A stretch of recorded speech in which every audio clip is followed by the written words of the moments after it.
প্রিয় দর্শক, সবাইকে স্বাগত জানাচ্ছি ভেলে একুশে রাতের আজকের আলোচনা। আপনাদের সাথে আছি আমি রাজীব জামান। প্রিয় দর্শক, আপনারা জানেন সমসাময়িক আলোচিত বিষয়গুলো নিয়ে ভেলে একুশে রাতে আমরা আলোচনা করার চেষ্টা করে থাকি, এবং আজকে আমাদের আলোচনার বিষয়বস্তু রয়েছে আর্থিক খাতে সাইবার নিরাপত্তা। আমরা সকলেই জানি সারা বিশ্বে প্রযুক্তির দিক থেকে আর্থিক খাতে অনেক দূর এগিয়ে গেছে। বিশ্বের অনেক দেশই এখন ক্যাশলেস সোসাইটির দিকে এগিয়ে গেছে, বাংলাদেশও সেই ধারায় এগিয়ে যাচ্ছে। এবং তার সাথে সাথে এই আর্থিক খাতের যে লেনদেন, সেই ক্ষেত্রে সাইবার নিরাপত্তার জায়গাটা অবশ্যই আমাদের নিশ্চিত করতে হবে। সেই জায়গাগুলো কিভাবে আমরা আরও সচেতন করতে পারি, সবাইকে নিরাপত্তা জোরদার করতে পারি, এবং বিশ্বের সাথে তাল মিলিয়ে আমরাও যেন এগিয়ে যেতে পারি, সেই জায়গাগুলি নিয়ে আজকে আমরা কথা বলার চেষ্টা করব। এবং এইসব বিষয় নিয়ে কথা বলার জন্য আমাদের সাথে অনলাইনে সংযুক্ত আছেন সৈয়দ মাহবুবুর রহমান, ব্যবস্থাপনা পরিচালক, মিউচুয়াল ট্রাস্ট ব্যাংক। আমাদের সাথে অনলাইনে আরও সংযুক্ত আছেন AKM হাফিজ আক্তার, অতিরিক্ত কমিশনার গোয়েন্দা বিভাগ। এবং স্টুডিওতে আমাদের সঙ্গে উপস্থিত আছেন ডক্টর যশোধর জীবন দেবনাথ, ব্যবস্থাপনা পরিচালক, টেকনো মিডিয়া লিমিটেড। তিনজনকে স্বাগত জানাচ্ছি আমাদের আজকের আলোচনায়। আমি আলোচনাটি শুরু করতে চাইব, আমাদের সাথে অনলাইনে যিনি সংযুক্ত আছেন সৈয়দ মাহবুবুর রহমান, ব্যবস্থাপনা পরিচালক, মিউচুয়াল ট্রাস্ট ব্যাংক। জনাব মাহবুবুর রহমান, আপনাকে স্বাগত জানাচ্ছি আমাদের আজকের আলোচনায়। ধন্যবাদ। আমি শুরু করতে চাইবো, আমাদের যে আজকে বিষয়বস্তু রয়েছে আর্থিক খাতে সাইবার নিরাপত্তা। এবং আমরা সকলেই জানি ডিজিটাল বাংলাদেশ বিনির্মাণে আমাদেরও আর্থিক খাতে প্রযুক্তির ব্যবহার অনেকটাই আমরা এগিয়ে এসেছি। সেই জায়গায় নিরাপত্তার জায়গাটি এবং সারা বৈশ্বিক যে অবস্থান, প্রযুক্তি যেরকম এগিয়ে যাচ্ছে, নিরাপত্তার জায়গাটিও এগিয়ে নিতে হবে। সেই জায়গাটা প্রথমে আমাদের অবস্থানটা যদি একটু তুলে ধরেন। আসলে যেটা হচ্ছে, এখন তো সাইবার ওয়ার্ল্ড ইজ এক্সপান্ডিং। এটা তো কোনো মানে কোনো কনফিউশনের নাই যে আমরা সবাই এগোচ্ছি, আমাদের জনগোষ্ঠী সেখানে এগিয়ে যাচ্ছে, আমাদের ইন্টারনেট ইউজার এগিয়ে যাচ্ছে, নাম্বার বাড়ছে কিন্তু অনেক কন্টিনিউয়াস বেসিস। আমাদের টেলিফোন পেনিট্রেশন যদি বলেন, অলমোস্ট 99% অফ দ্য কান্ট্রি কিন্তু has been penetrated by the mobile phone. সেই হিসাবে এবং সেইটা যদি দেখি, এবং আস্তে আস্তে যদি আমাদের বিশেষ করে প্যান্ডেমিক টাইমটা যদি আমরা দেখি, এই প্যান্ডেমিক টাইমে গত প্রায় বছরের মার্চে আমাদের প্রথম ডিটেকশন হয়েছে। মার্চ 2020 থেকে আজকে 2021-এর যদি আমি আজকে জুনে এসে বলি, এখানেও কিন্তু মানে ব্যাংকগুলো লিপফ্রগ করেছে ইন টার্মস অফ মানে এমব্রেসিং অটোমেশন। তো দেখা যাচ্ছে আস্তে আস্তে কিন্তু আপনার ট্রানজ্যাকশন কিন্তু is getting more into online, more of. এখন কিন্তু আর ব্রাঞ্চে বসে কাজ ট্রানজ্যাকশন কমে যাচ্ছে। আমি যদি আমার ব্যাংকের কথা বলি, আমি যদি আজকে প্রি প্যান্ডেমিক টাইমে যাই, আমার 70%-এর বেশি cash transaction over the counter হতো। মানে কাস্টমার আসতেন, কাউন্টারে হতো। সেই ট্রানজ্যাকশন নাম্বারটা এখন হ্যাজ কাম ডাউন টু রাফলি 40%। আপনি দেখতে পাচ্ছেন যে অল্টারনেট ডেলিভারি চলে যাচ্ছে। এখন অল্টারনেট ডেলিভারি কোথায় যাচ্ছে? একটা হচ্ছে এটিএম এর মাধ্যমে হচ্ছে, আমাদের এখন ক্যাশ রিসাইকেল মেশিনের মাধ্যমে হচ্ছে, আমাদের সিডিএম এর মাধ্যমে হচ্ছে। সেখানে একটা পার্ট গেছে। আরেকটা পার্ট চলে গেছে আপনার ব্যাংকিং অ্যাপের মাধ্যমে, ইন্টারনেটের মাধ্যমে। আপনি আপনার ট্রান্সফার করছেন, আপনি পেমেন্টস করছেন, ইউটিলিটি পেমেন্ট করছেন, ক্রেডিট কার্ড পেমেন্ট করছেন, বিভিন্ন ধরনের ই কমার্স প্ল্যাটফর্মে আপনি যাচ্ছেন, কেনাকাটা করছেন। তো স্বাভাবিকভাবে দেখা যাচ্ছে যে আপনার ট্রানজ্যাকশন কিন্তু কাস্টমার নট প্রেজেন্ট অনেক বেড়ে গেছে। সবকিছু এখন কার্ডের মাধ্যমে হয়ে যাচ্ছে। তো যেটা আমি একটু বলছিলেন, আসলে তো পুরো বিশ্বই ইজ মুভিং টুয়ার্ডস ক্যাশলেস না হোক, তবে লেস ক্যাশ সোসাইটির দিকে যাচ্ছে। এবং ক্যাশলেসের যাওয়ার প্রথম স্টেপটাই হচ্ছে লেস ক্যাশ সোসাইটি করা।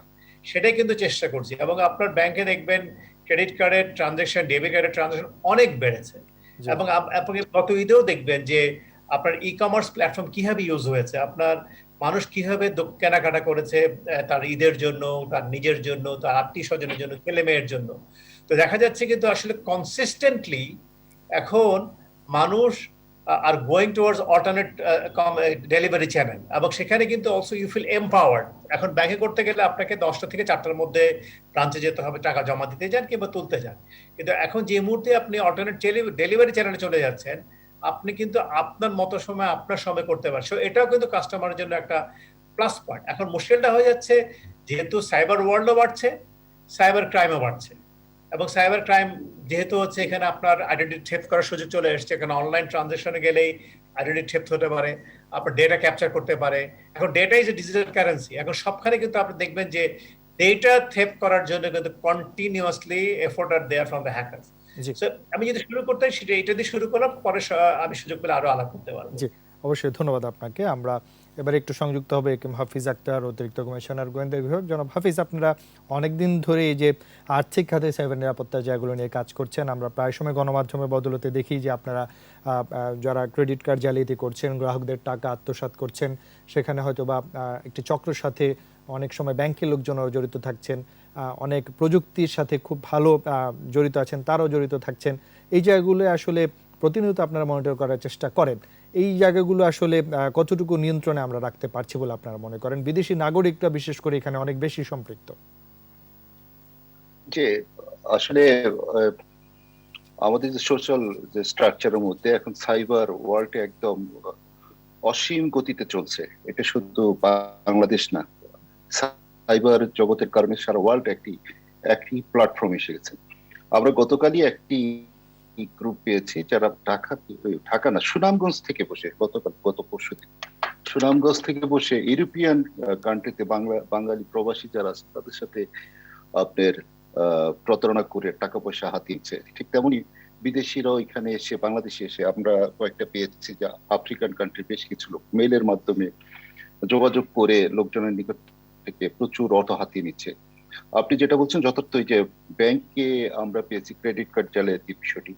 ক্রেডিট কার্ড জালিয়াতি সাম্প্রতিককালে একটি পেয়েছি, এক ব্যাংকের কর্মকর্তারাও এর সাথে জড়িয়ে গেছেন, যে আইটি সেকশনের লোকরাও এর সাথে জড়িয়ে এই ক্রেডিট কার্ড জালিয়াতির সাথে কাজ করছে। আবার নর্মালি ক্রেডিট কার্ড ব্যবহারকারী যারা আছেন অসাবধানতা বা দুর্বল পিন নাম্বার একটি ব্যবহারের কারণে প্রায়শই তারা প্রতারণার শিকার হয়। মূলত হলো যে প্রতারণা, আর্থিক প্রতারণার বিষয়টি, যেহেতু আমাদের এখন এই করোনা কাল শুধু বলবো না, এটা একটি আমাদের যে স্ট্রাকচারাল চেঞ্জ যেটি বলছি, যে প্রযুক্তির কারণে এখন ই কমার্স বৃদ্ধি পাচ্ছে, ই ব্যাংকিংটা বৃদ্ধি পাচ্ছে। আমরা নগদ, বিকাশ, রকেট এগুলির মাধ্যমে ব্যাপক সংখ্যক আর্থিক লেনদেন হচ্ছে, গ্রাম থেকে শহর, শহর থেকে গ্রাম, গ্রাম থেকে গ্রাম, সব জায়গায়।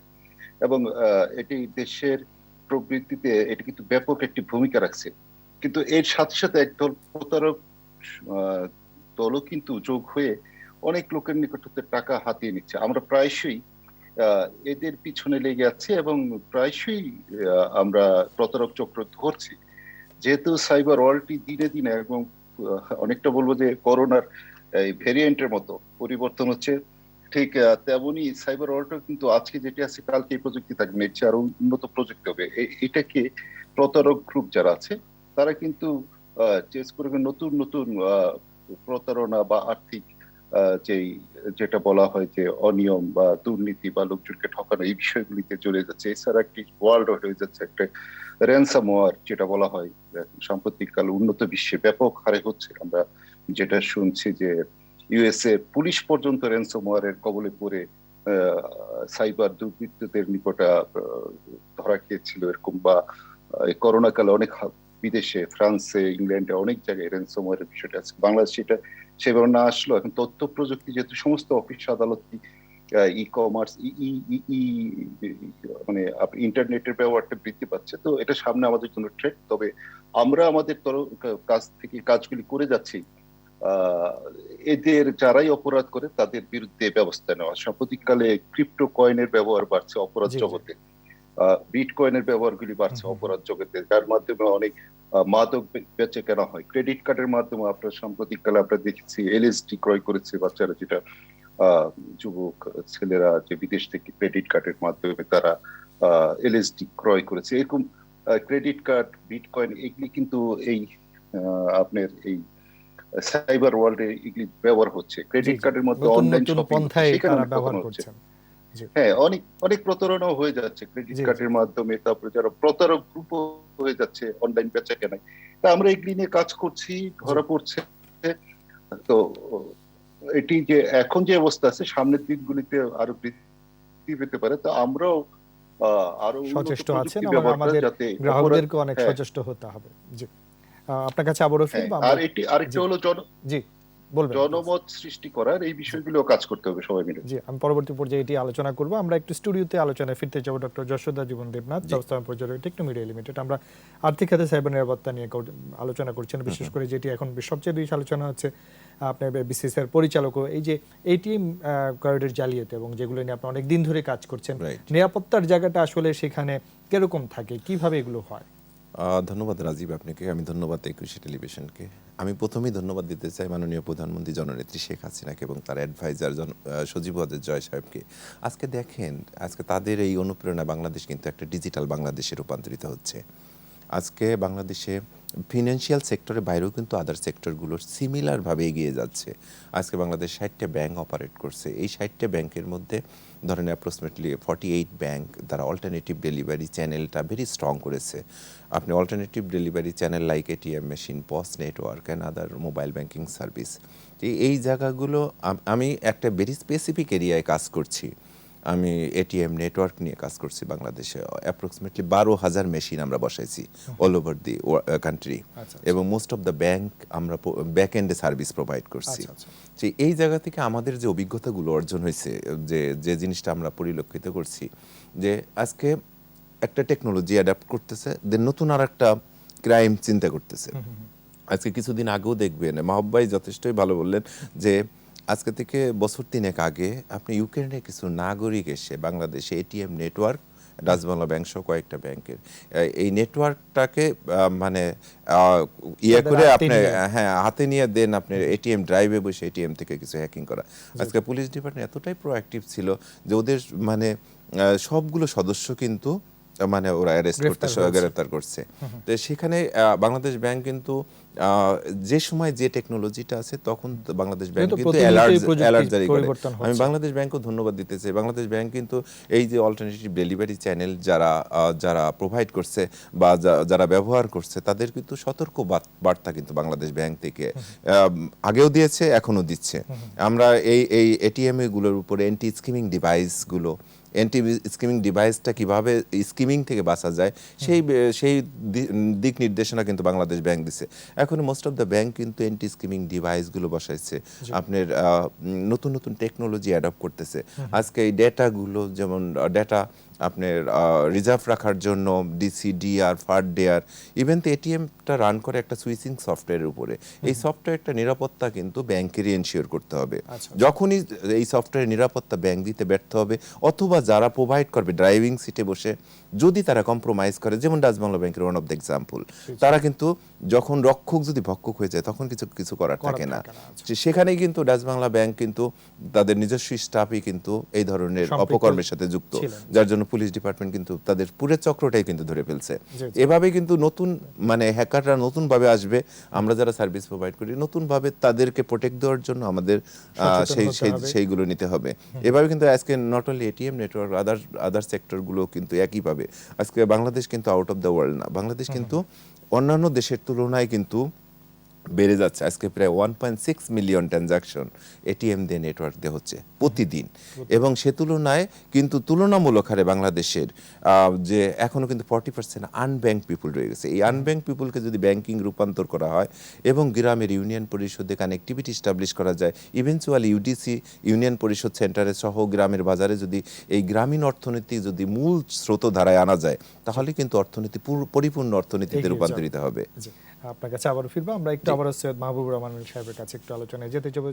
মাহবুবুর রহমান, এই যে আর্থিক খাতে সাইবার নিরাপত্তা নিয়ে আলোচনা করছিলাম, আমরা জানি সম্প্রতি বাংলাদেশ ব্যাংক থেকে এই জায়গাগুলো নিয়ে বেশ কিছু নির্দেশনা আসছে, আলাদা টিম গঠন, ব্যাকআপের ব্যবস্থা রাখা, এবং এই যে আর্থিক খাতে বাংলাদেশের যে সূচকের অবস্থান বৈশ্বের অন্যান্য দেশগুলোর তুলনায়, এই জায়গাগুলো আপনার আলোচনা শুনতে চাইবো। বেসিক্যালি বাংলাদেশ তো এগিয়ে যাচ্ছে। আপনি যদি জিডিপি গ্রোথ চিন্তা করেন, বাংলাদেশ যে বাস্কেট কেস ছিল 71-এ, তাই না, যখন আমরা স্বাধীনতা প্রাপ্তি হয়, তারপরে কোথায় চলে এসেছি, এখনো 41 লার্জেস্ট ইকোনমি, আমরা already lower middle income country চলে এসেছি, তাই না, আমরা এখন নিম্ন মধ্যবিত্ত আয় চলে এসেছি। সো আমরা ইন টার্মস অফ ইকোনমি কিন্তু উই আর গ্রোয়িং, এবং এন্টায়ার এখানে যেটা মাননীয় প্রধানমন্ত্রী যে নেতৃত্ব যে গত বছরগুলো ধরে, সেটা কিন্তু আমাদেরকে ডিফারেন্ট লেগের নিয়ে চলে এসছে। এবং যেটা দাদা বললেন, উইচ ইজ ভেরি ট্রু, যে আসলে technologically we have gone to different level now. আমাদের এখন ডিজিটাল বাংলাদেশের স্বপ্নে চলে যাচ্ছে 2021 সালে, যেটা সেখানে কিন্তু আমরা এগিয়ে যাচ্ছি, অনেক কাজ হচ্ছে কিন্তু, এবং ব্যাংকগুলো অনেক কাজ করেছে। আপনি দেখবেন এখন, এটা আমি একটু আগে বললাম, মানুষ also they are also moving from banking to মানে মেইন চ্যানেল থেকে অল্টারনেট চ্যানেল চলে যাচ্ছে, যেটা করছে। এখন ধরেন আপনার যে প্রশ্নটা, সে প্রশ্ন যদি বলি, যে আমাদের কিন্তু উন্নতি অনেকখানি হচ্ছে, এবং বিশেষ করে ব্যাংকিং সেক্টরে, কেন কাস্টমার কিন্তু এখন বিশেষ করে দেখেন আমাদের যদি মিডিয়ান দেখি, আমাদের মিডিয়ান হচ্ছে 25-26। তো এরা কিন্তু অ্যাবসলুটলি তাদের জীবনটায় তাদের ধ্যান জ্ঞানটা হচ্ছে টেকনোলজি নিয়ে। তারা কিন্তু ধরেন আমাদের মতো অত তারা কিন্তু মানে প্রচন্ড টেক সেভি। সো টেকনোলজি নিয়ে কিন্তু এখন ব্যাংকদের কাজ করতে হবে, এবং যা কাজ করতে গিয়ে এখন ধরেন ব্যাংকগুলো কিন্তু এখন নিজেরা পারছে না, আজকাল ফিনটেক চলে এসছে। এখন যতই এই সমস্ত জিনিসগুলো আসে, যেটা বলে সাইবার ওয়ার্ল্ড কিন্তু বাড়ছে, তো সাইবার ওয়ার্ল্ড বাড়ার সাথে সাথে যেটা হয়, সেখানে কিন্তু অনেকখানে কার্ড প্রেজেন্ট থাকে না, অথবা আপনি কাস্টমার হিসেবে এখন ধরেন আমি যেটা হচ্ছে যে ফ্রডের কথা বলছেন, যখন কার্ড আপনার এখন ইএমবি সার্টিফিকেট কার্ড হচ্ছে, তাই না, ইএমবি, ইউরোপে আপনার মাস্টার কার্ড এবং ভিসা, এই পিন অ্যান্ড চিপ যখন ছিল না, যখন ম্যাগনেটিক স্ট্রাইপ ছিল, তখন কিন্তু ফ্রড কিন্তু ফিজিক্যালি অনেক অনেক হচ্ছিল, সেখানে কিন্তু অনেক ডেটা ক্যাপচার হচ্ছিল, অনেক সমস্যা হচ্ছিল। তারপরে কি চলে আসলো, এখন ইএমবি চলে আসার পর কিন্তু কার্ড প্রেজেন্টে কিন্তু এখন আপনার ফ্রড কিন্তু অনেক কমে গেছে, অনেকটা কমে। যেটা একটু দাদা বলছে, ইভেন আপনার এটিএম এ কিন্তু এখন ইএমবি সার্টিফিকেশন চলে আসছে, যে সমস্ত এটিএম ইএমবি সার্টিফাইড। এখন আমাদের সমস্যা এনপিএসবি, যেটা ন্যাশনাল পেমেন্ট সিস্টেম প্ল্যাটফর্ম, যেটা সেটা কিন্তু এখন ইএমবি সার্টিফাইড হয়নি। দাদা ভালো বলতে পারবে, আমার যদি উদাহরণ এখনো হয়নি। তো যাতে করে হয় যে ট্রানজাকশন যেটা পেমেন্ট প্ল্যাটফর্ম, যে সেটা কিন্তু এখন EMB certified, which is very very important. But আমাদের যেটা হচ্ছে, আমরা কিন্তু ব্যাংকগুলো কিন্তু নানা রকম স্টেপস আমরা নিচ্ছি, কন্টিনিউয়াস প্রসেস। আমরা এখন ধরেন টু ফ্যাক্টর অথেন্টিকেশন করছি, আপনার ট্রানজাকশনের সাথে সাথে কিন্তু আপনার এটা একটা এসএমএস যাবে, আপনার কিছু নাম্বার, সেই নাম্বারটা আপনাকে পিন চিপ করতে হবে। পিন এন্ড চিপস না হলে কিন্তু আপনাকে পারবেন না। এখন সাথে সাথে আপনার সাথে সাথে একটা এসএমএস চলে যাচ্ছে, ট্রানজাকশন যদি হওয়ার পরে আপনার একটা এসএমএস যায়, একটা ইমেল যায়। এখন ধরেন ফ্রডস্টার সে কতখানি সে কম্প্রোমাইজ করতে পারবে, অনেকখানি কিন্তু পারবে না। যার জন্য এখন কাস্টমারদের কিন্তু অ্যাওয়ার থাকা ইজ ভেরি ভেরি ইম্পর্টেন্ট। এখন ব্যাপারটা হচ্ছে কি, আমি দেখছিলাম গত জানুয়ারি মার্চে এই 3 মাসে আপনার হ্যাকিং বেড়েছে বা অ্যাটেম্প্ট বেড়েছে প্রায় 250% ওভার লাস্ট টাইম। তো আপনি বুঝতে পারছেন এটা কিন্তু কন্টিনিউয়াসলি আপনার হ্যাক করার চেষ্টা করছে, বিকজ দ্যাটস দেয়ার লাইভলিহুড। যেহেতু ওটা তার লাইভলিহুড, ওরা কিন্তু চেষ্টা করেই যাবে। আমাদের অ্যাজ এ ব্যাংকার আমাদের চেষ্টা করতে হবে এখানে কন্টিনিউয়াসলি ইনভেস্ট করার জন্য, যাতে করে ওরা আমাদেরকে হ্যাক করতে না পারে। যেমন ধরেন বাংলাদেশ ব্যাংক হেস্ট যেটা হলো, রাফলি $81 মিলিয়ন, এবং এই যে নর্থ কোরিয়ান গ্রুপ যেটা বলছে রিগেল বা, এরা বারবার আসছে কিন্তু, এবং বারবারই কিন্তু বাংলাদেশ ব্যাংক থেকে আমাদের কাছে অ্যালার্ট আসছে মাঝে মাঝে। এই যে মিডল ওয়্যার যে আমরা যেগুলো আমরা যে ফায়ারওয়াল যেগুলো করেছি, এটা যে নেক্সট জেনারেশন ফায়ারওয়াল ইমপ্লিমেন্ট করতে হবে। এখন এখানে কিন্তু কন্টিনিউয়াস ইনভেস্টমেন্ট করতে হয়। আমাদের ব্যাংকের সমস্যা হচ্ছে, যেহেতু দেখেন একটা হ্যাকার যখন আপনি হ্যাক করতে চায় এইচএসবিসি তে বলেন বা স্ট্যান্ডার্ড চার্টার্ড ব্যাংকে বলেন, সে যেভাবে হ্যাক করার অ্যাটেম্প করে, সে একইভাবে অ্যাটেম্প করে কিন্তু বাংলাদেশি ব্যাংকগুলোর উপরে। এখন HSBCs of the world, by Standard Chartered Bank of the world, the amount of money they invest every year on IT infrastructure or improvement of security, ওরা হয়তো ধরেন $2 billion ইনভেস্ট করে। আমি কি $2 billion ইনভেস্ট করতে পারবো? আমার bank is very fragmented, there is 61 bank, এত ফ্র্যাগমেন্টেড ব্যাংক, এত ফ্র্যাগমেন্টেড মার্কেট, এখানে সেই লেভেল অফ, কিন্তু আমরা কিন্তু আন্ডার ক্যাপিটালাইজড ব্যাংক, সেই লেভেল অফ স্ট্রেংথ আমার নাই। কিন্তু যে হ্যাকার, সে যখন হ্যাক করার চেষ্টা করে, সে একই লেভেল অফ স্ট্রেংথ নিয়ে কিন্তু হ্যাক করে। আমার কিন্তু সেই লেভেল অফ ইনভেস্টমেন্ট করতে পারিনি, সো আমি কিন্তু vulnerable to the hackers. But তারপর আমি বলবো, সেন্ট্রাল ব্যাংক কন্টিনিউয়াসলি আমাদেরকে গাইডলাইন দিয়ে যাচ্ছে, বিভিন্ন অ্যালার্ট দিয়ে যাচ্ছে, এটিএম ফ্রড বলেন, অন্যান্য যে ফ্রড বলেন, সেখানে কিন্তু আমি বলবো যে in terms of the hacking that take place across the globe, আমি শুধু আপনাকে একটা নাম্বার দেই, গত কয়েক বছর আগে টোটাল ক্রেডিট কার্ড হ্যাক হয়েছে প্রায় 20, গ্লোবাল ফ্রড লস হয়েছে from payment card in 2018 $28 billion. $28 billion. So you can understand the extent of involvement কি হয়। সেই হিসাবে আমি বলবো আলহামদুলিল্লাহ আমাদের মাননীয় এডিশনাল কমিশনার সাহেব আছেন, ওনারা কিন্তু ভেরি তৎপর, সবাই কিন্তু তৎপর, সবাই মিলে কিন্তু আমরা চেষ্টা করলে কি আমার মনে হয় আমরাকে জিরো ইন করতে পারবো না, কমাতে পারবো, সহনীয় জায়গায় রাখতে পারবো। জি, আমরা একটা ছোট্ট বিরতি নিতে চাই, তারপর অবশ্যই আপনাদের সঙ্গে আবার আলোচনায় ফিরে আসবো। প্রিয় দর্শক, ইভিল 21 রাতের আলোচনায় ছোট্ট একটি বিজ্ঞাপন বিরতি নিচ্ছে, আমাদের সাথেই থাকুন।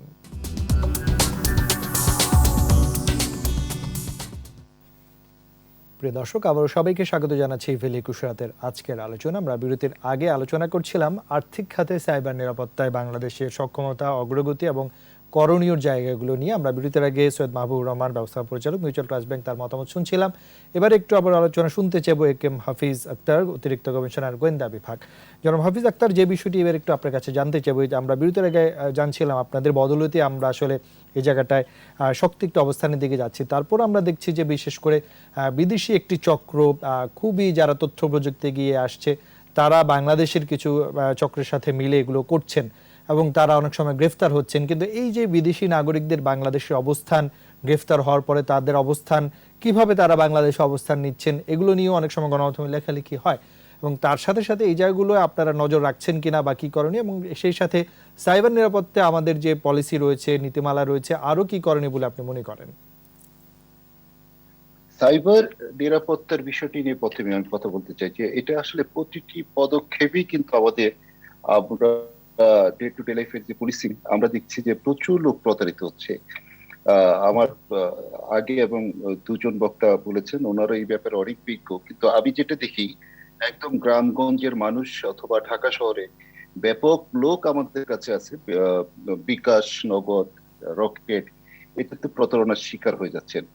আমি সবাইকে একটা কথাই বলি যে প্রচুর অ্যাড হচ্ছে, প্রচুর ব্যাংক থেকে প্রচুর প্রচুর ইনস্ট্রাকশন দেওয়া হচ্ছে বিভিন্ন গ্রাহক, তারপরে কিন্তু ভুল করে যে কাজটি আমরা করি সেটা হলো যে এইসব ক্ষেত্রে তারা প্রতারণার শিকার হয়। যে প্রতারক শ্রেণী যেভাবে কাজ করে যে কোনো উপায়ে, ছলে বলে কৌশলে, অথবা ধরুন বিকাশ থেকে করলো, বিকাশের একটি নাম্বার ক্লোন করে, অফিসের নাম্বার ক্লোন করে সেখান থেকে তার পাসওয়ার্ডটি চায় যে আপনার নাম্বারটি কিছুক্ষণের জন্য বন্ধ আছে, খুলে দিব, আপনার 6 নম্বরে একটি ডিজিটাল ওটিপি নাম্বার গিয়েছে, আপনি কি নাম্বারটা বলবেন, আর সাথে সাথে বলে দেয়। যেখানে নাম্বার না বলার জন্য বারবারই বলা হয়, তারপরে আমাদের সরল মনে সবাই বলে দিয়ে হ্যাকারদের শিকার হয়ে যাচ্ছে। এটা বিশাল একটা চক্র, এই অল্প টাইমে বর্ণনা করা যাবে না। আমারও অনুরোধ হলো কেউ যেন তার পাসওয়ার্ড বা আইডি বা যাই হোক কোনো ধরনের নাম্বার কেউ চাইলেই দিবে না, কারণ কোনো আর্থিক প্রতিষ্ঠান কখনই নাম্বার চাবে না, এটা বলা হচ্ছে বারবার, তারপরে জনগণ দেয়। আরেকটি হলো যে বিদেশি যে চক্র, সেটা হলো ইনফ্যাক্ট বিদেশি চক্র ধরেছি যেটা মেইলের মাধ্যমে যেটি করানো করে, তারা যে কোনো লোককেই প্রলুব্ধ করে যে আপনাকে এত টাকা পাইয়ে দেওয়া হবে, এত ডলার পাইয়ে দেওয়া হবে, এবং তার সাথে আস্তে আস্তে একটি কমিউনিকেশন করে। সাইবার জগৎটা এমনই একটি মহৎ, এটা একটি নেশার মতো। এখানে জনগণ অন্যান্য মাদকের মতোই নেশাই বলবো, কারণ সারাক্ষণই যোগাযোগ করে। যখন একটি ব্যক্তি বা কোনো প্রতিষ্ঠান বা কেউ আপনাকে লোভ দেখাবে যে আপনি এত টাকা বড় লোক হয়ে যাবেন, এই লোভে না পড়লেই কিন্তু সে বিপদে পড়ে না, তারপরে লোকজন লোভে পড়ে, এবং খুব সমাজে সচেতন লোকরাও লোভে পড়ে। আর সেই লোভের যে প্রতারণা আমরা বেশ কয়েকটি পেয়েছি এখানে, যে আপনার আফ্রিকান কিছু নাগরিকই আমরা গ্রেপ্তার করছি, অন্য দেশি। আপনি একটু ইউক্রেনের একটা হলো যে যে জালিয়াতি, এটা আগের ঘটনা। তো এই প্রতারক চক্র আমাদের সরল মনের লোকজনকে, যেহেতু সাইবার জগৎটা যোগাযোগের একটি বড় প্ল্যাটফর্ম, এখানে কিন্তু তারা যোগাযোগ করে নিয়ে নেয়। তো বাংলাদেশে যেটা অনারেবল ভিসা পাওয়া যায়, তো যে কোনো যেসব দেশের অনারেবল ভিসার বিষয়টি আছে তারা কিন্তু বাংলাদেশে ভিসা পেতেই পারে। আমরা যেটি হয়, যখনই কোনো প্রতারক চক্র গ্রেপ্তার হয়, সাথে সাথে বাংলাদেশের ভূখণ্ডে যে কোনো অপরাধ যে দেশেরই নাগরিক হোক, এই দেশের প্রচলিত আইনি তার বিরুদ্ধে বিচার ব্যবস্থা যেটা আমাদের বিচার হবে। তা আমরা তাদেরকে গ্রেপ্তার করি, এবং এটি আমাদের এসবির মাধ্যমে তাদেরকে জানিয়ে দেওয়া হয়, যদি তাদের রিলেটেড এম্বাসি হয় বা বিদেশের যেখানে হোক তাদের সাথে যোগাযোগ করা হয়। অথবা আমাদের এনসিবি একটি ইউনিট পুলিশ হেডকোয়ার্টার্স, তার মাধ্যমে সেই দেশের সাথে। তারপরও যারা এই ধরনের প্রতারণা করে বারবারই তো ধরা হচ্ছে, যদি আইনের বিচারটি সুষ্ঠুভাবে হয় এবং দ্রুত হয়, তাহলে তো এই প্রতারণাগুলি কমবে। তার সাথে সাথে যেটা হলো, আমাদেরকে জনগণকে সচেতন হতে হবে অনেক বিষয়ে। তার ইন্টারনেট ব্যবহার, তার মেইল ব্যবহার, তার সামাজিক যে সাইবার ফেসবুক, হোয়াটসঅ্যাপ এগুলি ব্যবহার, এই সব ব্যাপারে তাকে সিকিউরিটি সিস্টেম ডেভেলপ বাড়াতে হবে। প্রতারণা করতে পারে যেসব কারণে, সেগুলি আমরা টাইম টু টাইম, আমরা ডিএমপি পুলিশ কিন্তু টাইম টু টাইমই আমরা কিন্তু সচেতনতার জন্য আপনাদের মাধ্যমে, গণমাধ্যম বিশেষ বিভিন্ন টিভি মিডিয়াতে আমরা প্রচার করি, আমরা কথা বলি যে প্রতারণা এড়াতে হলে আপনাদেরকে আপনার সিকিউরিটি সিস্টেম বাড়াতে হবে। আর আরেকটি বড় ব্যাপার হলো, লোভে পড়বেন না। আর যে কোনো সংস্থা থেকে কিন্তু তারাও এই সিস্টেমগুলি ডেভেলপ করা আছে, এবং ব্যাংক থেকে প্রতিনিয়তই তাকে মেসেজ দেওয়া হচ্ছে কি কি করতে হবে, না করতে হবে, একটু পড়বে, পরে সিকিউরিটি সিস্টেমটা কি ডেভেলপ করবে। ধন্যবাদ। জি, আপনাকে অনেক ধন্যবাদ। আমরা স্টুডিওতে একটু ডক্টর যশোদা জীবন দেবনাথ, ব্যবস্থাপনা পর্যটক ডিরেক্ট মিডিয়া লিমিটেড আপনার কাছে আসবে। যে বিশেষ করে আমরা এখন আর্থিক খাতে সাইবার নিরাপত্তার জায়গাটি নিয়ে আলোচনা করছিলাম। বিরতির আগে যেটি আপনি বলছিলেন যে এই যে ক্যাশলেস সোসাইটি বা লেস ক্যাশ সোসাইটি, বা আমরা এখন একেবারে মোবাইল ফিনান্সিয়াল সার্ভিসে অনেক অগ্রগতি হয়েছে, নিরাপত্তার কোনো বিকল্প নেই, সেখানে সকলেরই দায়িত্ব আছে। আবার মাহবুব সাহেব যেটি বলছিলেন যে এই যে যে বিষয়গুলো আমরা ব্যবহার করছি সেখানে আসলে আমরা আরো কিভাবে আরো নতুনত্ব বা নিরাপত্তার জায়গাগুলো নিয়ে আসতে পারি। ধন্যবাদ রাজীব। আমি মাহবুব ভাইয়ের সাথে একমত হচ্ছি যে বাংলাদেশে কিন্তু ব্যাংকগুলো কিন্তু আগে দেখবেন ব্যাংকগুলো কিন্তু ম্যাগনেটিক স্ট্রিপ কার্ড ব্যবহার করতো। এখন কিন্তু বাংলাদেশ ব্যাংকের প্রজ্ঞাপনের পরে বাংলাদেশ ব্যাংকে অলমোস্ট মেজরিটি ব্যাংকই এখন কিন্তু ইএমভি কার্ডে রূপান্তরিত করছে। আমাদের most of the machine, all machine are EMV compliance. আমরা কিন্তু বিভিন্ন অ্যাঙ্গেলে কাজ করছি। আমরা ইএমভি নিয়ে কাজ করছি, আমরা ফিঙ্গারপ্রিন্ট নিয়ে কাজ করছি, যে ফিঙ্গারপ্রিন্টের মাধ্যমে এটিএম এ ট্রানজাকশন করা যাবে। Eventually we are working for the finger vein, যে বেইন দিয়ে আপনি আপনার আঙুলটা মেশিনের মধ্যে ধরবেন, বেইনের পরে মানে সে রিকগনাইজ করবে যে মেশিনটা সেই ব্যক্তি কিনা। তো ফিঙ্গারপ্রিন্ট অনেক সময় এদিক সেদিক হয়ে যায়, কিন্তু বেইনে কিন্তু মোর অথেন্টিকেট। আমরা যেমন কার্ডলেস ট্রানজাকশন, আমার এটিএমে কিন্তু আপনি বিভিন্ন মোবাইল দিয়ে আপনি টাকা ট্রান্সফার করার জন্য আর কার্ডলেসও কিন্তু ট্রানজাকশন করা সম্ভব হচ্ছে। এখনও কিন্তু বাংলাদেশে অন্যান্য দেশের তুলনায় বাংলাদেশে এর ইউজার সংখ্যা অনেকটাই কম। আপনি দেখে থাকবেন বাংলাদেশে অলমোস্ট 1 লাখ লোকে একটা এটিএম মেশিনের ফ্যাসিলিটি পায়, হোয়ার এজ ইন ইন্ডিয়াতে প্রায় 15টা মেশিনের ফ্যাসিলিটি পায় পার 100,000 পিপুল। ওয়ার্ল্ডে আদার ইউরোপিয়ান কান্ট্রি বা আমেরিকাতে 150টা ফ্যাসিলিটি পায়। তার মানে আমরা কিন্তু এখনও কিন্তু অনেক পিছনে আছি। এই সেক্টরটা কাজ করার রয়ে গেছে। এখনও কিন্তু আমাদের মাননীয় প্রধানমন্ত্রীর যে ভিশন এসডিজি বাস্তবায়ন করা, আপনার একটা গ্রাহক তার ব্যাংকে টাকা থাকবে 24/7। আপনি এনশিওর করতে হবে ব্যাংকগুলোকে সে টাকা যে কোনো মুহূর্তেই সে টাকাটা মানে উইথড্র করতে পারবে, ট্রান্সফার করতে পারবে। এখনও বাংলাদেশে ই-কমার্সে 7% মানুষ ই-কমার্স ব্যবহার করতেছে, অন্যান্য ওয়ার্ল্ডের অন্যান্য তুলনায় কিন্তু অনেকটাই কম। আপনি ইংল্যান্ডে দেখেন কেউ যদি 2 পাউন্ড ব্যবহার করে সে কিন্তু কার্ড দিয়ে ব্যবহার করতেছে। আপনি ধরেন এই যে মেট্রো রেলটা বাংলাদেশে চালু হয়ে গেলে প্রতি ঘন্টায় 60,000 লোক চলাফেরা করবে, তখন কিন্তু টাচ অ্যান্ড পে, তখন কিন্তু ম্যান্ডেটরি ওই কার্ড ব্যবহার করা, তখন কিন্তু ওই ক্যাশ দিয়ে নগদ লেনদেন হবে না। এখন কিন্তু চেঞ্জিং আসতেছে, বাংলাদেশে চেঞ্জিং আসতেছে। এটা কিন্তু অন্যান্য দেশের তুলনায় কিন্তু আমরা এগিয়ে যাচ্ছি। একটা প্ল্যাটফর্ম থেকে আরেকটা প্ল্যাটফর্মে যখনই যাবে তখন কিন্তু ডেভিয়েশন থাকতেই পারে। এখন বাংলাদেশ ব্যাংকে আমি ধন্যবাদ দিতে চাই, পাশাপাশি পুলিশ ডিপার্টমেন্ট কিন্তু মারাত্মক প্রোঅ্যাক্টিভ। বাংলাদেশ ব্যাংক যে কোনো জিনিসের একটা ঘটনা শুনতেছে, দেন প্রজ্ঞাপন, দেন রেকটিফাই, সেভাবে চলছে। এভাবে কিন্তু আগায় যাচ্ছে দেশ। ছোট ছোট দুর্ঘটনা ইজ নট এ মেজর করে দেখার কোনো কিছু নাই। আজকে বাংলাদেশের ধরেন যে পপুলেশন অনুযায়ী আপনি প্রায় 11 কোটি মানুষের ব্যাংক অ্যাকাউন্ট আছে, দেন আরও কিন্তু আনব্যাংকের সংখ্যা বেশি। এই সংখ্যাকে আমাদের মেইন ইকোনমির সাথে আনতে হবে, এই আনব্যাংক পিপুলদের। দেশের অর্থনীতি আজকে 6 লাখ কোটি টাকা বাজেট মাননীয় প্রধানমন্ত্রী ঘোষণা করেছেন। এই যে বৃহৎ বাজেটগুলো, আমাদের ডেল্টা প্রকল্প আসতেছে, গ্রামের মানুষের অর্থনীতি স্বাবলম্বী হবে, সেখানে শহরের জীবনযাত্রা সেই জায়গায় পৌঁছে দিতে হবে। আমাদের এই কাজগুলো করার রয়ে গেছে। আজকে বাংলাদেশে 7,000 ব্রাঞ্চ ব্যাংকিং ব্যবস্থা আছে।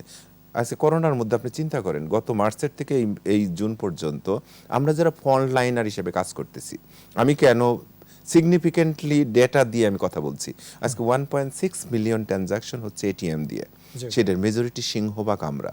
আজকে আমরা কি ডিফিকাল্টি ফেস করতেছি, আমি ধন্যবাদ দিতে চাই আমাদের অ্যাডিশনাল কমিশনার সাহেব আছে।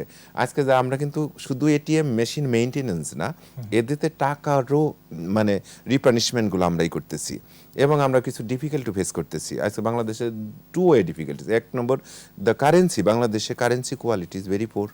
আপনি সেই 80-র দশকের টাকা 2021 সালে চলতেছে, এই টাকাগুলো স্ট্যাফল করা, সিরাফাটা, এবং 30% টাকা আমাদের বাংলাদেশ ব্যাংক বা অন্যান্য ব্রাঞ্চের থেকে আইনে 30% টাকা রিজেক্ট করে দিতে হয়। এটিএম ফিডিং স্ট্যান্ডার্ড করতে হয়, দেন এটিএম এ লোড করতে হয়, আবার আমি লেনদেন করতে পারি, হ্যাঁ তখন আপনারা লেনদেন করতে পারেন। এর ব্যাক এন্ডে কিন্তু আমার কিন্তু 4,900 এমপ্লয়ি কাজ করতেছে ব্যাক এন্ডে। এই যে টাকাগুলো কান্ট্রি ওয়াইড ডিস্ট্রিবিউশন করা, এটিএম এ লোড করা, দেন মনিটরিং করা, রিকনসিলেশন করা, প্রতিটা ট্রানজাকশন ফলো করা, মেশিনের উপযুক্ত করে তোলা, দেন এটিএম এর লিংক ডিসকানেক্টেড হচ্ছে, দেন এটিএম এ টাকা ক্যাশ লম্বা একটি কর্মযোগ্য কিন্তু ব্যাকএন্ডে, ব্যাংকের বাইরে কিন্তু ব্যাকএন্ডে আমরা যারা সার্ভিস কাজ প্রোভাইড করছে। করতেছি এটা কিন্তু এনশিওর করতেছি।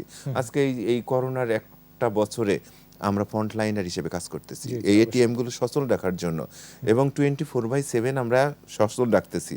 আমরা কিন্তু এই কাজ করে যাচ্ছি। এই জায়গাটা আমরা ডিফিকাল্টিজ আমি এখন বলতেই চাই, আমাদের অ্যাডিশনাল কমিশনার সাহেব, আমাদের প্রায় 250-300 গাড়ি চলতেছে, ঠিক মতো গাড়িগুলো সার্ভিস দিতে পুলিশে ডিস্টার্ব করে।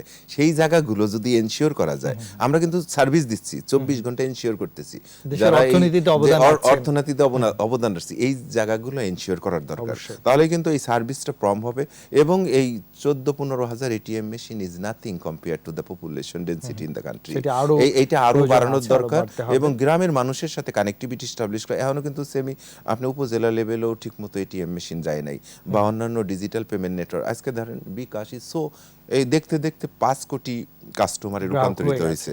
বিকাশের কথা চিন্তা করেন, দেন রকেটের কথা চিন্তা করেন, মানুষ কিন্তু অভ্যস্ত হচ্ছে। আজকে অ্যান্ড্রয়েড ফোন আমরা যেভাবে মাহব ভাই বললেন যে প্রায় 14 কোটি মানুষ এখানে ফেসবুক ইন্টারনেট ব্যবহার করে, করছে। যেখানে ইন্টারনেট প্রযুক্তি আছে সেখানে কিন্তু ব্যাংকিং সেবা আছে। জি। এই সেবাগুলো এনশিওর করার জন্য মানুষ অভ্যস্ত। আজকে আমরা প্রযুক্তির মাধ্যমেই কিন্তু আজকে এই জুমের ভিতর কানেক্টেড করতে পারছি, আমরা ছেলেমেয়েরা জুমের মাধ্যমে অনলাইনে অনলাইনে চেষ্টা পড়াশোনা করা করছে। হচ্ছে। আজকে এই ডিজিটাল বাংলাদেশের ফ্যাসিলিটি কিন্তু পাচ্ছি, আমরা একটা প্ল্যাটফর্ম চেঞ্জ হচ্ছে, নতুন বাংলাদেশে যাচ্ছি। এই নতুন বাংলাদেশে আসার জন্য কিছু ডিফিকাল্টিজ আছে, সেই ডিফিকাল্টি আমি শিওর যে ব্যাংকের যারা পরিচালনা পর্ষদ আছেন এবং আমাদের পুলিশ ডিপার্টমেন্ট আছে, আমার বাংলাদেশ ব্যাংক আছে, তারা সবাই মিলে যদি কাজ করি, এই ছোট ছোট টুইনিং গুলো আমরা সলভ করতে পারবো বলে বিশ্বাস করি। তারপরে আমাদের গ্রাহকদেরও সচেতনতার কোনো জি, বিকল্প নেই, definitely, কারণ আমার definitely। টাকার নিরাপত্তা আগে আমাকেই এনশিওর করতে হবে, সেটির দিকে অবশ্যই নজর রাখবো। আমরা শেষ দিকে চলে এসেছি। সৈয়দ মাহবুবুর রহমান, ব্যবস্থাপনা পরিচালক, মিউচুয়াল ট্রাস্ট ব্যাংক। শেষ দিকে এসে যেটি আপনার কাছ থেকে জানতে চাইবো যে এই যে বাংলাদেশের আর্থিক খাতের অগ্রগতি এবং আর্থিক অন্তর্ভুক্তির জায়গায় অনেক সময় আমরা আলোচনা করি, সেখানেও আমাদের যেরকম নজর দিতে লাগবে, তার সাথে সাথে বিশ্বের সাথে তাল মিলিয়ে সাইবার নিরাপত্তার জায়গা, বিশেষ করে আর্থিক খাতে আমাদের অবশ্যই নিয়ে আসতে হবে এবং গ্রাহকদের সচেতনতা বাড়াতে হবে। এই জায়গায় সামনের প্রত্যাশা এবং সরকারের এন্ড থেকে আপনি বলছিলেন যে বিশ্ব অন্যান্য অনেক বড় বড় দেশগুলো কি করছেন বা ব্যাংকগুলো কি করছেন, সেখানে আমাদের অবশ্যই সহযোগিতার প্রয়োজন আছে বলে আমরা মনে করি। সেই জায়গায় আপনার প্রত্যাশা শুনবো। বেসিক্যালি যেটা বললাম, আসলে আমাদের তো এগিয়ে যেতে হবে। আমরা এখন মাথা ব্যথা হচ্ছে, মাথা কেটে ফেলতে পারবো না, আমাকে এগোতেই হবে, এবং আমাদেরকে এই অটোমেশনটাকে এমব্রেস করে এগোতেই হবে। এখন যেটা সবচেয়ে ইম্পর্টেন্ট সেটা হচ্ছে যে আমাদের যেটা আমাদের এডিশনাল কমিশনার বললেন, আমরা কিন্তু কন্টিনিউয়াসলি বলে যাচ্ছি যে গ্রাহকদের সচেতনতা বাড়াতে হবে। এখন ধরেন আমি আপনাকে বলি, আমি জানি একটা কাস্টমার, উনি ওনার ড্রাইভারকে দিয়ে এটিএম থেকে টাকা তোলেন, উনি ওনার ডেবিট কার্ডটা দিয়ে দিচ্ছেন, ওনার পিনটা দিয়ে দিচ্ছেন, এবং ড্রাইভার একবার দুইবার থার্ড টাইম কিন্তু নিয়ে চলে যাচ্ছে। এখন প্রবলেমটা হচ্ছে আপনি যদি আপনার স্টেটমেন্টটা না দেখেন, আপনার যে এসএমএস যাচ্ছে, আপনার যে ইন্টারনেটে যে ইমেলে যে এটা যাচ্ছে, আপনি মান্থলি স্টেটমেন্টটা দেখছেন না। আমার কথা হচ্ছে যেগুলি আমরা দেখি, যেমন ধরেন কাস্টমার যদি তার ক্রেডিট কার্ডটা বা ডেবিট কার্ডটা সেফ রাখে, তা সে যখনই কোনো স্টেটমেন্ট নিচ্ছে সাথে সাথে ছিঁড়ে ফেলে, অথবা যদি তার একটা আন্ডার লক এন্ড কি রাখছে, অন্যজন যেন সে দেখতে না পারে। তারপরে আপনি ব্ল্যাঙ্ক কোনো ক্রেডিট কার্ড আপনি সই করবেন না, আপনি আপনার ক্রেডিট কার্ডের ইনফরমেশন কাউকে দেবেন না, সহজে দেবেন না। অনেক সময় আমরা জানি যখন আপনি অনলাইনে ট্রানজাকশন করতে যান, আপনার সিবিবি যায়, আপনি বিভিন্ন ইনফরমেশন চায়, সেখানে আপনাকে দেখতে হবে কোন লিঙ্কটায় আপনি যাচ্ছেন। যেমন যে www, এখানে অনেক সময় কিন্তু এইখানে কিন্তু অনেক সময় একটা রং ইয়েতে মনে হবে আপনাকে ওই সাইটে নিয়ে যাচ্ছে, আসলে কিন্তু not on the right site as well. সে এইসব জিনিসগুলো জানতে হবে। এবং আপনার যদি কোনো সময় ক্রেডিট কার্ড হারিয়ে যায় বা কিছু হয়, আপনাকে সাথে সাথে জানাতে হবে। আর যেটা আমি আগে বললাম, আপনাকে আপনার স্টেটমেন্ট দেখতে হবে।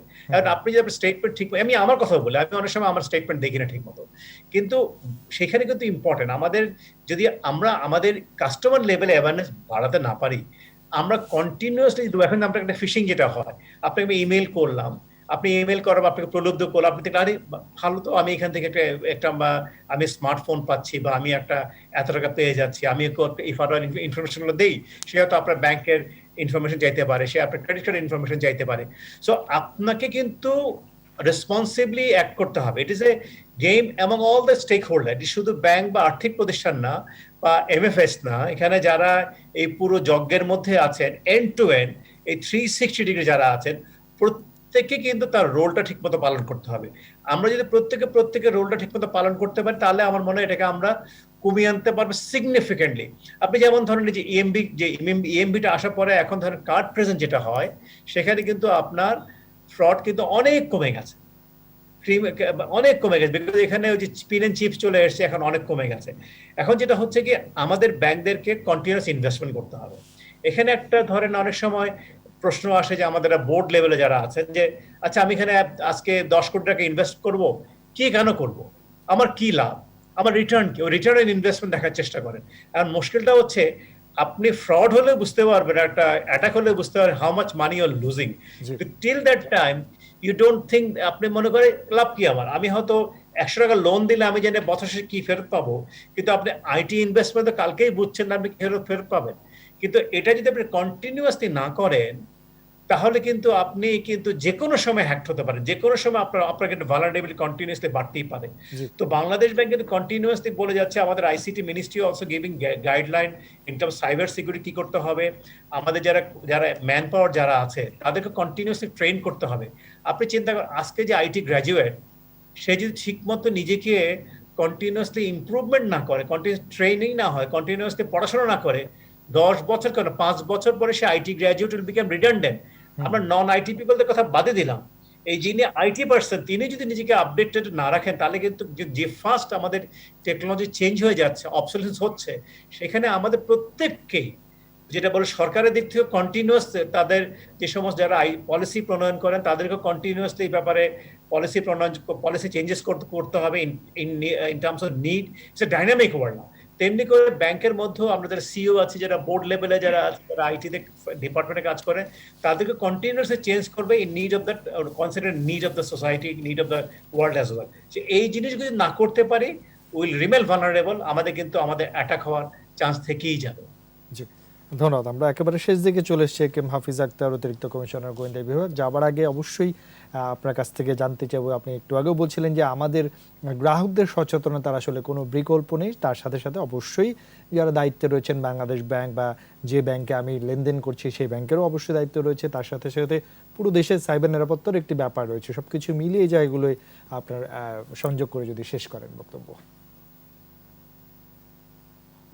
ধন্যবাদ আজকে আপনাদের সুন্দর একটি প্রোগ্রামের জন্য। এবং আমি আমাদের দুজন এখানে দাদা আছেন, মাহবুব ভাই আছেন, ওনারা দুজনেই বলেছেন যে আমাদের ক্রেডিট কার্ডের যে ম্যাগনেটিক সিস্টেমটা ছিল, এটা থেকে পরিবর্তন এর মাধ্যমে বা সিকিউরিটি সিস্টেম স্ট্রেংথেনিং করা হচ্ছে। কারণ জনগণ প্রায়শই আমার কাছে যে প্রবলেম নিয়ে আসে সেটা হলো যে তারা একটা ওয়েবসাইটে ঢুকেছে কিছু কেনার জন্য, ক্রেডিট কার্ড দেওয়ার পরে যখন পে সব চলে যায়। তো এটাতেও একটি আছে যে আমরা দেখেছি HTTPS লেখা থাকে, যেটা যে ওয়েব পেজের, সেটা যদি একটা এস কম থাকে তাহলে কিন্তু দুর্বল একটা ওয়েব পেজ, এমন হ্যাকিং করে নিয়ে নেয়। আচ্ছা তো এরকম পাসওয়ার্ড দুর্বল থাকে, নিয়ে নেয়। অনেক জায়গায় দোকানে গিয়ে যখন ক্রয় করে তখন সামনেই, লোকজনের সামনেই, ক্রেতারা তাদের সামনেই তার পাসওয়ার্ড পুশ করতে থাকে। যদি ক্যামেরা থাকে বা লোক যদি জানে, একটু যদি বিশেষজ্ঞ থাকে, সে কিন্তু তার কার্ড থেকে টাকা চুরি করার সিস্টেমটা জেনে যেতে পারে। তারপর আরেকটা হলো যে বর্তমানে একটি বিষয় আমরা এতক্ষণ আলোচনা যেটা বললাম, ওয়ার্ল্ড ব্যাপী করোনা যেমন চায়না থেকে শুরু হয়েছিল, পরে এক সময় সারা ইউরোপ যে, আমেরিকা যে, এখন ইন্ডিয়া, বাংলাদেশ এই এলাকায় প্রচন্ড ভাবে দাপটে এগিয়ে যাচ্ছে। এখন র্যানসম ওয়্যার একটি বিষয় আছে, যেটা হলো যে আপনার হ্যাকাররা মেলে ঢুকে আপনার তথ্যকে বন্ধ করে দিয়ে তারপরে চাঁদা চায়। এই বিষয়গুলি ওয়ার্ল্ডে অনেক দেশই শুরু হয়ে গেছে। তা আমাদের সামনের ফাইট কিন্তু এগুলি নিয়ে করতে হবে, বিশেষ করে ব্যাংকিং সাইট যারা আছেন তাদেরকে এই বিষয়, বা যারা টাকা পয়সা লেনদেনের বিষয়গুলির সাথে যেহেতু এখানে এই ধরনের ঘটনা ঘটতে পারে, এগুলি সিকিউরিটি সিস্টেম ডেভেলপ আরো করা উচিত আমাদের, যেটা মনে হয় আমাদের পুলিশের তরফ থেকে।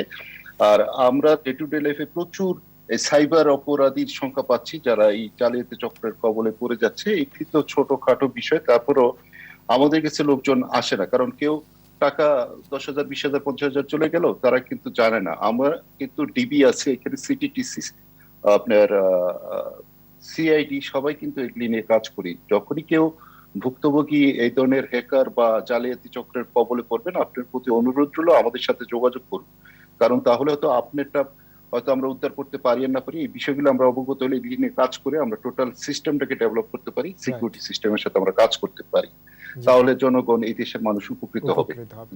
ধন্যবাদ। ধন্যবাদ। আমরা একেবারে শেষ দিকে চলে এসেছি, যাওয়ার আগে ডক্টর যশোদা জীবন দেবনাথ বলে যদি দর্শকদের শেষ করেন আজকে আলোচনা। আমি একটা জিনিস হলো মাহবুব ভাই, বিশেষ করে আমাদের অ্যাডিশনাল কমিশনার সাহেব ঠিকই বললেন যে আমাদের নিরাপত্তার দিক দিয়ে যেরকম ব্যাংকগুলোর ইনভেস্টমেন্ট বা অন্যান্য দিক দিয়ে করতে হবে, পাশাপাশি ব্যবহার করার যারা ব্যবহারবে, যারা অ্যাকাউন্ট হোল্ডার, যারা কার্ড হোল্ডার, তাদের সতর্ক থাকতে হবে। এবং বাংলাদেশের মানুষ এখনো কিন্তু অনেকটাই কম তুলনামূলক হারে অন্যান্য দেশে যেভাবে কার্ড ব্যবহার করে, বা ইংল্যান্ডে তো বললাম যে 98% মানুষই কিন্তু কার্ডের পর নির্ভরশীল, এখনো বাংলাদেশে কিন্তু অনেকটাই কম।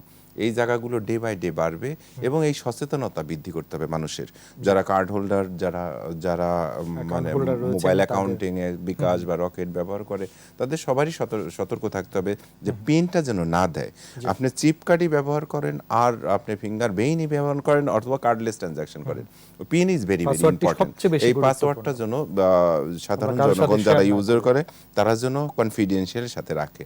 দ্যাট ইজ দ্য আমার মেসেজ টু দ্য সোসাইটি। আমরা অবশ্যই আশা করব আমাদের ডিজিটাল বাংলাদেশের অগ্রগতিতে আর্থিক খাতে বাংলাদেশের যে একটা তথ্য প্রযুক্তির ব্যবহার সেটি অবশ্যই এগিয়ে যাবে। তবে তার সাথে সাথে আমাদের সাইবার নিরাপত্তার জায়গাটি সংশ্লিষ্ট যারা রয়েছেন সকলেই সেদিকে নজর দিবেন। তবে সবচেয়ে বেশি নজর রাখতে হবে আমি যে গ্রাহক, আমার নিরাপত্তা আগে আমাকে নিশ্চিত করতে হবে, তারপর অবশ্যই সংশ্লিষ্ট যারা রয়েছেন তারাও অবশ্যই নজর রাখবেন। সে প্রত্যাশা রাখছি বাংলাদেশের অর্থনীতি এই তথ্য প্রযুক্তির খাতকে কাজে লাগে আরও এগিয়ে যাক, সে প্রত্যাশা রাখছি। ধন্যবাদ সৈয়দ মাহবুবুর রহমান, ধন্যবাদ একেএম হাফিজ আক্তার, ধন্যবাদ ডক্টর যশোদা জীবন দেবনাথ, তিনজনকেই অনেক ধন্যবাদ। প্রিয় দর্শক, এভিল 21 রাতের আজকের আলোচনা এখানে শেষ করছি। শুভরাত্রি।